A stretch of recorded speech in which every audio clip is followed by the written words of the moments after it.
Good morning, everyone. Thank you, our Bureau Chief, Peggy Collins, for that introduction, and everyone for joining this conversation. And of course, a big thank you to Governor Glenn Youngkin for spending his morning with Bloomberg. Good morning. It's great to be with you. And I have to say, on December the 11th, as we head through a busy holiday season, we're hoping that people are shopping. We're hoping the economy is roaring. In Virginia, there's no place better to be than Bloomberg. Excellent. Well, I want to start with the most pressing issues facing Virginians. You're just off the heel of this election.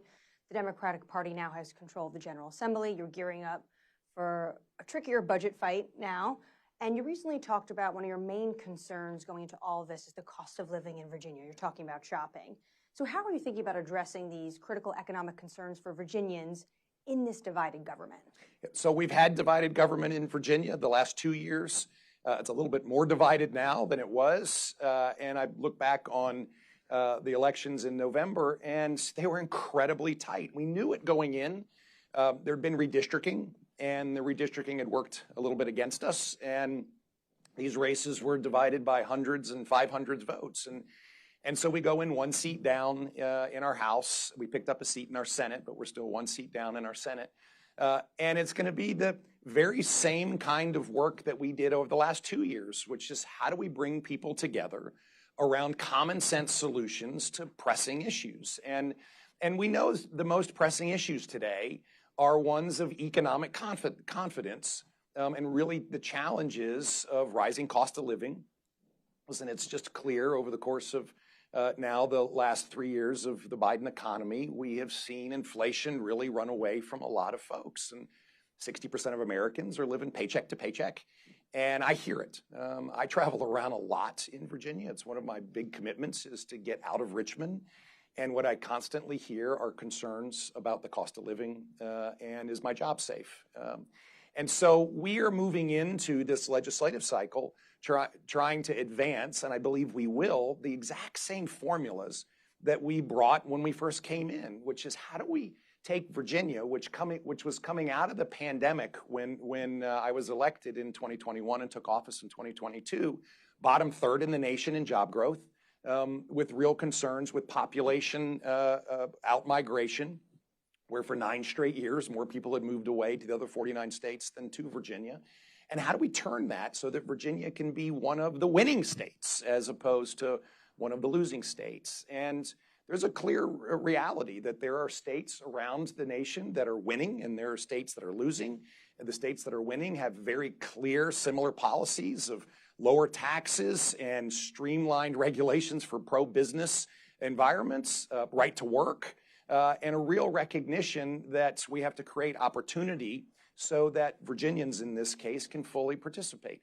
Those are the things that we're going to progress to continue to work to bring down the cost of living with, I think, some really innovative ways to bring taxes down. I think we're going to work hard to make sure that we bring up workforce participation even further. We've just hit a 12-year high in workforce participation, but we know we need more Virginians working. And so that's why last week we rolled out, I think, a very important initiative on child care in order to provide working families confidence that they can have safe and reliable child care for their kids.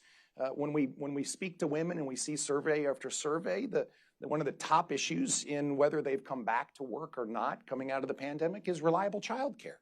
And so I'm very excited about our Building Blocks for Virginia program, which is really going to work to increase the opportunity for Virginians to find child care alternatives. All of this translates into just a recognition that we're competing every day. We're competing for jobs, we're competing for people, and we're competing for opportunity.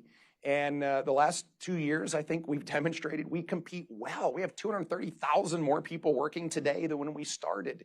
We started bottom third of job growth, and over the last 22 months, we've moved to number 3 in the nation in job growth. We can do this. We just have to continue to do the things that we've been doing. You also have a very low unemployment rate in Virginia. We do. 2.8%. Last week's jobs report was 3.7% nationally. So we have a very good job market in the United States. Yet you met with business leaders recently, and you came out of that meeting saying they see a mild recession ahead. How can we have a mild recession with this kind of labor market? Well, first of all, it's because we don't have one economy in the United States. We really have two.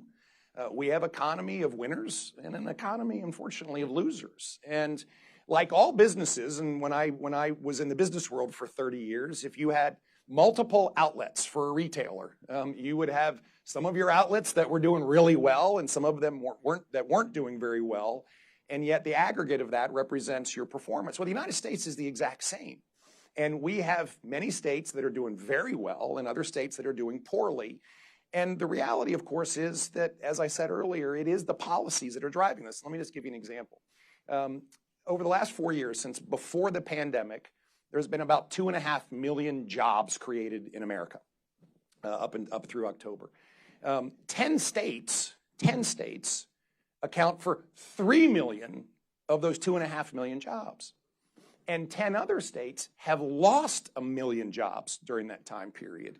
And by the way, the winning states are the bigger states like Florida and Texas. Virginia has added, as I said, 230,000 jobs since I came in.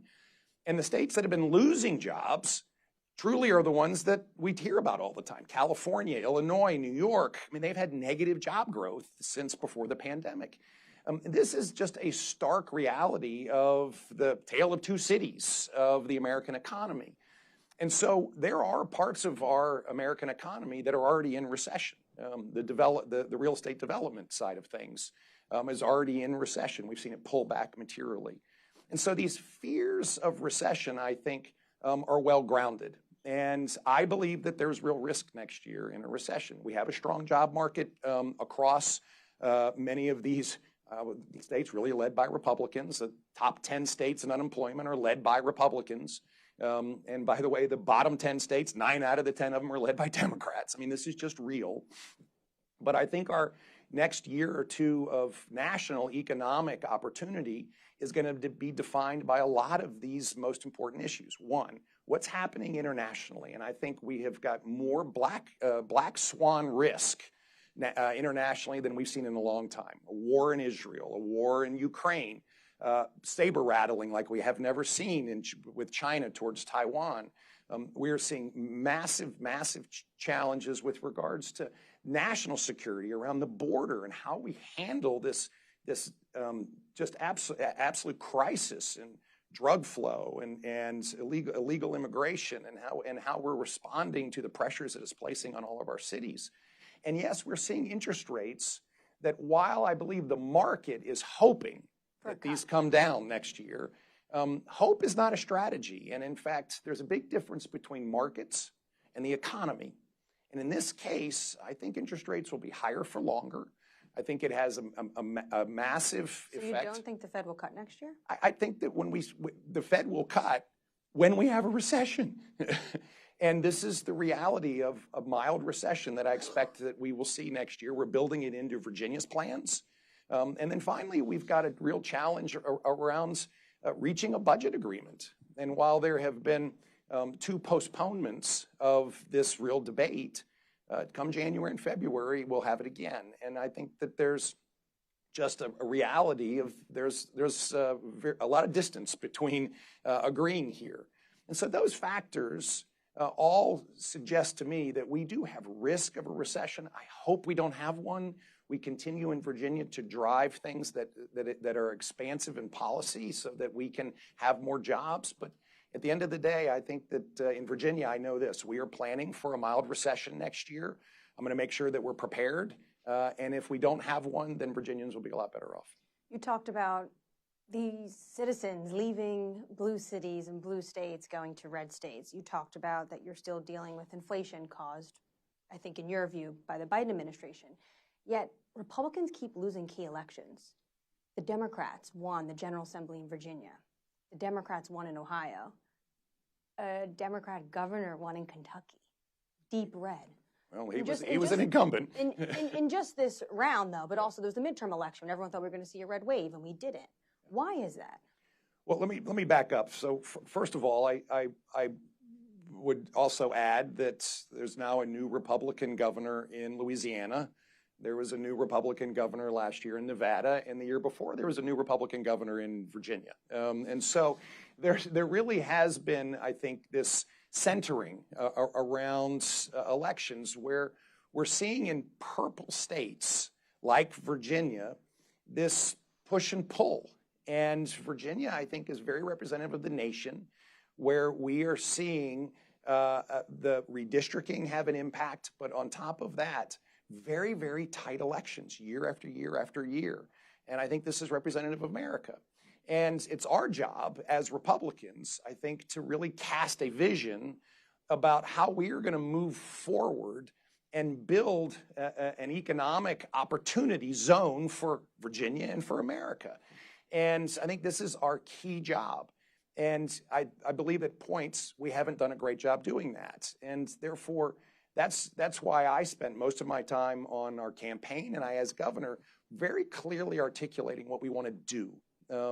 And far less time on platitudes and far more time on specifics. And I think voters are smart. They want to know specifics. What are you going to do? And does it make sense to me that it's going to work? And in this context, I think that common sense consistently prevails. And I think voters want to understand how actions are going to translate into results. And we see it. And I'm going to go back to my winning states and losing states. People understand that if you have high taxes, you're going to have less of your money that you've worked hard for. And therefore, you're going to move someplace where you have a lower tax environment. And just last week, California announced that they had a $68 billion deficit. And in fact, the scuttlebutt behind it is that they have less tax receipts. Well, that is not surprising, given the fact that they have been one of the top states in out-migration, where people are moving other places. This is just real stuff. And so that's why when I am very clearly articulating why we need to rationalize our tax policy in Virginia, why we need to reduce the cost of living, why we need to increase job opportunity, we need to make sure our education footprint is the best in the nation, why we have to focus on workforce development and training people for the jobs of the future, and why we need to make our neighborhoods safe. This combination of policies and actions results in a better Virginia. And when there's a better Virginia, jobs come and people come. I'm sensing another governor's debate, maybe instead of DeSantis versus you and Gavin Newsom, since you seem to like to put your policies up against California's. But I believe we don't have to just pick on California. We can pick on New York. We can say the same thing about Illinois. I'll go back to what I said, which is pick the metric: unemployment, population movement, job growth, and states that have common sense policies that really recognize that lowering costs, lowering taxes, having business-friendly environments work, and the others don't. And in a world where we have the ability to move, businesses have the ability to decide where their next investment is going, they're choosing states that, in fact, long-term provide the best opportunities. Abortion played a big role in the Virginia elections, as these others that happened in November. And you were specific about what you wanted to do, a 15-week limit. Was this a mistake? No, it was not a mistake.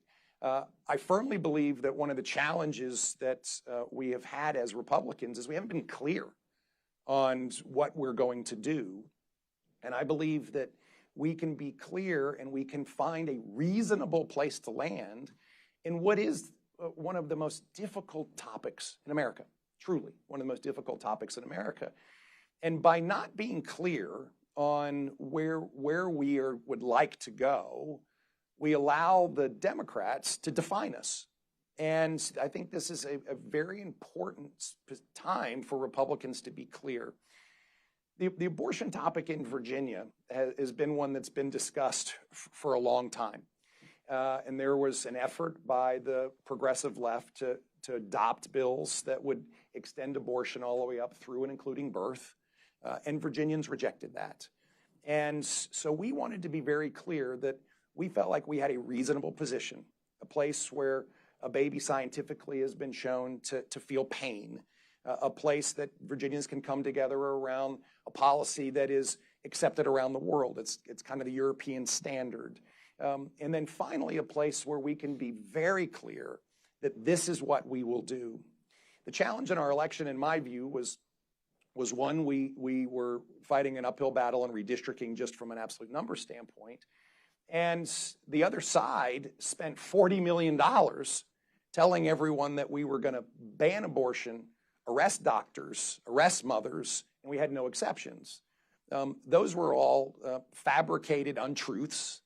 And we spent about $4 million expressing the fact that we believed that there should be a limit at 15 weeks, that we believed in exceptions in the case of rape and incest and when the mother's life is at risk.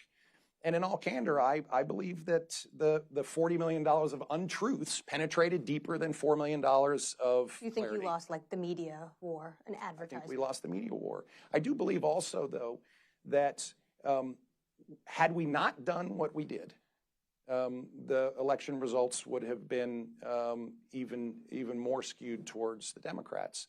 I mean, these races were incredibly tight. I mean, at the end of the day, in one county, there was 1,000 votes that went one way, actually 1,100 that went one way, and if it had gone the other way, we would have flipped the Senate and we would have tied the House. The flip side is we won a race by less than 70 votes, and so these were incredibly tight races all across the Commonwealth, and that's why I go back to my earlier comment. I think Virginia is very reflective of the nation, deeply purple. Willing to engage in deep conversations about the most important topics and demanding from candidates and their elected leaders explanations about why we're doing what we're doing and then allowing them to make decisions. I think this has to be at least the future of my approach to being a Republican, which is I'm going to explain why we're doing it, how we're going to do it, and why it should result in good outcomes. And I think that voters deserve that. Whether it's purple Virginia or red Ohio, Kentucky, as I mentioned, this does get people out to vote, though. Do you think that it's such a moral position that Republicans should stand by it? Or because it loses elections, whether or not you're saying it's lies in the media, but it gets people out to vote and it loses for Republicans, is it something that they need to adopt a more liberal stance? I mean, Pew Research says 62% of Americans want to make sure that they have access to abortion, and they don't want it to be restricted. Well, that's why I felt that a reasonable approach was one that protects life at 15 weeks. And all of our polling and discussions suggested it's a place that Virginians could come around. And I think we were literally overwhelmed by untruths that were spread at a 10-to-1 ratio of explaining it. Meanwhile, we're talking about, on top of an important and divisive topic like abortion, we were talking about economic growth and jobs and education and safe communities and this why actually Virginia ranked as the #1 issue, but it's economics. Yeah, it seems that people still came out and voted. and there's a group in the middle in deeply purple areas that this is a very important topic, and we should never dismiss that. And that's why we need to be clear. And I do believe there's a place we could come together as a nation and find a place to land a very, very difficult topic, and I'd encourage us to do so. Do you think it's important that the Republican nominee for president be clear? Because you see, if you watch the debates, it's all over the map. Yeah, I firmly believe that the position that we took in Virginia was the right one. I do believe that we lost the media war, and one that I think will continue to play out.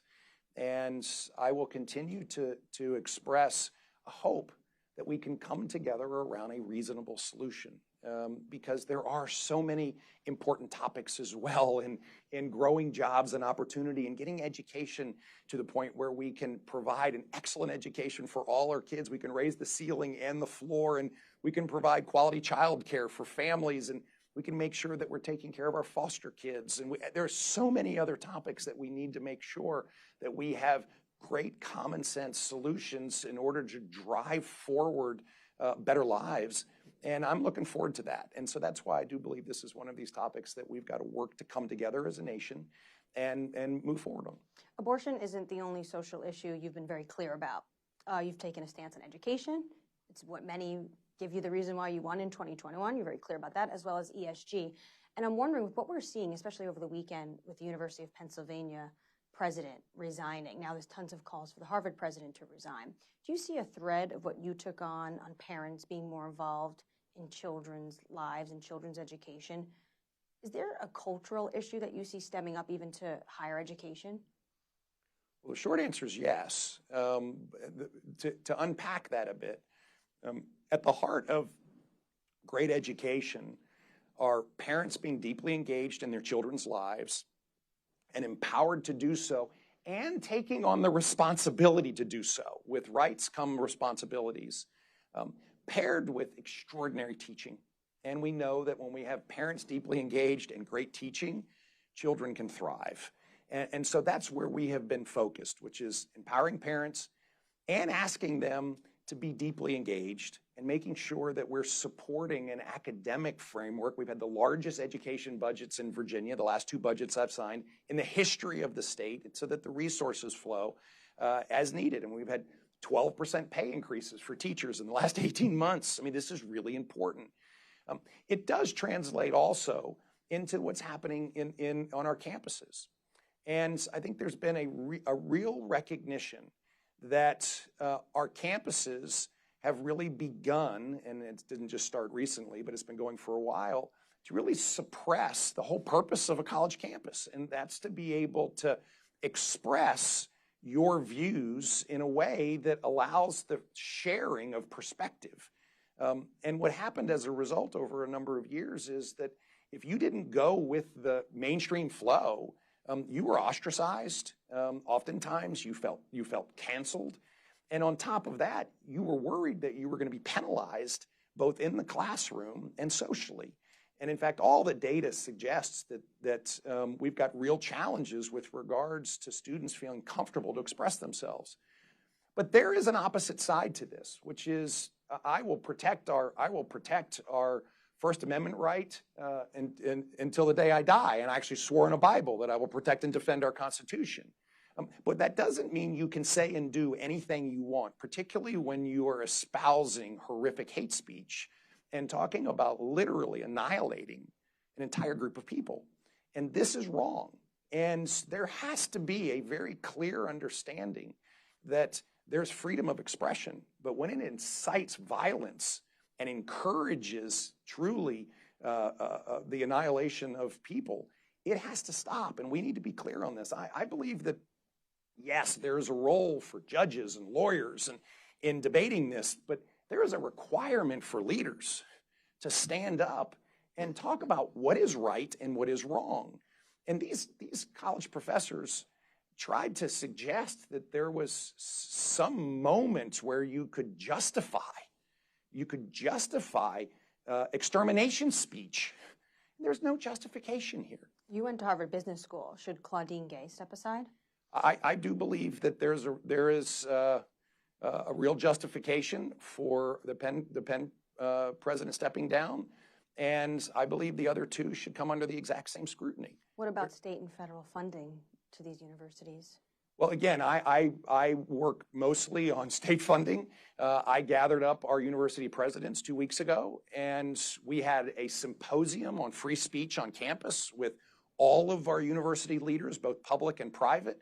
We talked specifically about the culture on campuses and the fact that nearly 50% of students on campuses today think that it is appropriate to interrupt a speaker that they disagree with. A huge number of students think that it's appropriate to use physical violence to keep people from going to see a speaker they disagree with. I mean, this is an absolute cultural moment for us, which is to step forward and say, wait a minute, there are bright lines on how we behave. There are bright lines about how we express ourselves, and we will absolutely defend our constitutional rights every day. But there is a tipping point, and we have to be clear on where that tipping point is. And extermination speech is clearly on the wrong side of that tipping point. All right, I want to also ask you about ESG. These are the type of quotes coming out of corporate America today. We believe strong ESG competencies are hallmarks of management excellence. It was signed by Glenn Youngkin, then co-CEO of Carlyle, before you stepped down in 2020. You at one point did promote ESG. I've read through your impact funds before. Yet you don't want to promote it from the governor's mansion, but you would from the corporate boardroom. Why is that? Well, first of all, I think that you are comparing 2 different times where ESG has migrated totally out of bounds. So you think it's gone too far? Oh, it's gone way too far. But it has a place. I mean, there is no argument that promoting environmental responsibility, which is the E, and promoting social responsibility, which is the S, and promoting good, transparent governance, which is the G, are good things. And of course, what we see is good organizations that embrace those topics over long years did well. They did better than those that didn't. What of course happened was it became a religion, and it took these basic concepts and said, if you don't do the most extreme version of all of them, then we in fact are going to cancel you. And this has gotten so out of control. There is an appropriate place here, a reasonable place, a common sense place that embraces the reality that there is not just an economic return to being engaged in quality environmental policy, and not that there is not just a transparency benefit to good governance, and not that there's just a benefit of being engaged in your community, but these things combine together to make good organizations. It went so far out of bounds, and we have got to get it back into the realm of reasonableness. This is where we are fighting on so many fronts. Things got so extreme, and let's bring them back to reasonableness. Let's have college campuses that actually debate both sides of issues in the classroom. Let's have professors that actually become professors as opposed to those that are trying to impart their view on all their children or all the students. Let's make sure that we in fact have college campuses where, yes, we encourage the First Amendment right, but we don't allow extermination speech. Let's make sure that we have quality ESG proposals that do embrace the reality of an economic benefit of these things without canceling and literally trying to drive a political agenda. Let's make sure we have reasonable energy policies. I mean, there's a reality in energy which we've got to embrace, which is we can't begin to fund every offshore wind project on the planet, because what we're seeing is 10 of them have already begun to fail or failed in the East Coast because they're economically unviable. We need natural gas. We need wind and solar. We need nuclear. We need carbon capture. We're gonna need hydrogen. We need all of the above in order to have a secure and reliable and, yes, increasingly clean energy future. This is all about common sense. And when we see things move so far out of bounds that we can't even begin to explain why things are being done, we know we have violated the common sense rule. And let's get back into the land of reality and out of the land of unreality. So as a business executive, you had to confront investors, confront management. As a governor, you have to confront voters head on. You know what it takes to be an executive of a huge company, to govern a state. We see 3 other governors on stage to potentially be the nominee for your party: Christie, DeSantis, and Haley. Yet the potential man is someone who's talking about being a dictator for the day, lost in 2020, and will be older than Joe Biden was on his inauguration day. Do you think it's time for someone new for next year? So Americans will decide this. This is what everyone also is waiting for me to ask you. Americans will decide this. And I have said I want Virginians to decide who our nominee is. I firmly believe that America cannot withstand another 4 years of a Biden presidency.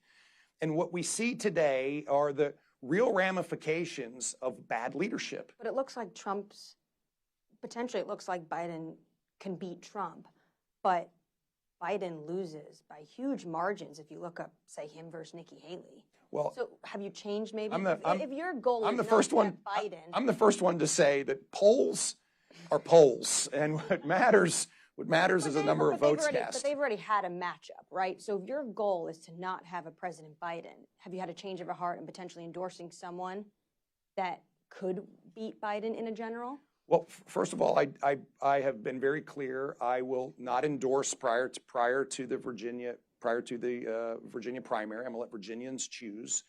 And second of all, I firmly believe that Americans, Republicans, independents, and a load of Democrats understand that we can't, as a nation, afford another 4 years of Joe Biden. Just look at what's happening. I mean, even compare it to the Trump presidency.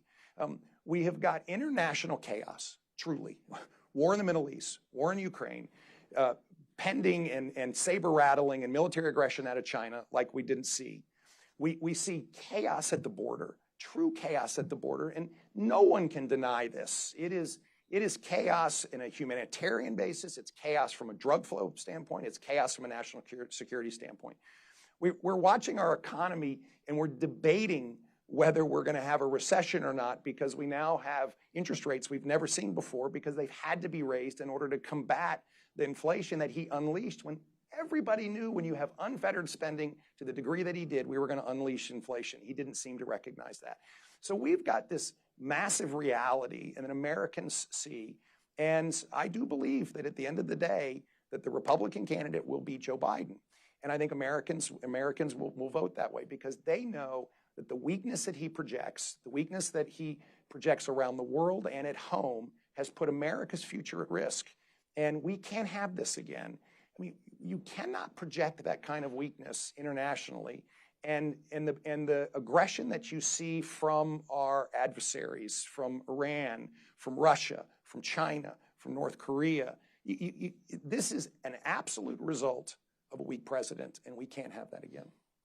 Will you serve out your full term as governor? Yeah, I fully plan on serving out my full year. I do. And would you go into an administration if you were tapped as VP or cabinet? Well, I plan on serving out the next 2 years as governor. And I've been very clear that I'm focused on Virginia. We're at halftime. I've served for 2 years. I've got 2 more years to go. I'm term limited, and so I constantly am under the impression that I've got to get 8 years of work done in 4 years. We do it at an extraordinary pace, and we have an urgency that I think brings the pace of business to the pace of government. And we've seen huge change in Virginia in 2 years, and that is with split government. We have had split government. We've gotten it done. I believe we can continue to get it done, and I look forward to demonstrating, not just to Virginians, but hopefully to the nation, that in split government, in a purple state where we have to really negotiate everything, we can do all of the things that we need to do in order to drive a winning Virginia. And that's what I look forward to demonstrating. So this, and final, because I know we're out of time, but this leads us then to 2028. And David Rubenstein asked you, how many people a day are coming up to you asking you to run for president? And you said usually more than once. Is that still the case? Yeah, I am. First of all, David asked me that more than once. And now I'm asking. Yeah, now you're asking. And I am flattered by the fact that there are a number of people, not just in Virginia, but around the country, who like what we're doing and see that the approach that we have taken, which is to get grounded back into common sense, resonates. Even after the election, there's still momentum. Yes, and I think most people recognize that Virginia's purple, and we have flip-flopped back and forth on both the General Assembly and in the governor's office between Republicans and Democrats. And I think the inspiring moment for us is to demonstrate that with this divided government, with the necessity of negotiating with people from the other side of the aisle, which we did for the last 2 years, and we will demonstrate we will do for the next 2 years, I'm hoping that we can demonstrate it can be done on a national basis as well. So 2028. Well, I will serve as governor through 2026, and I look forward to having a Virginia that wins. But for 2028, will you run for president? That is a long way away. Okay, so you're thinking about Thank it. you.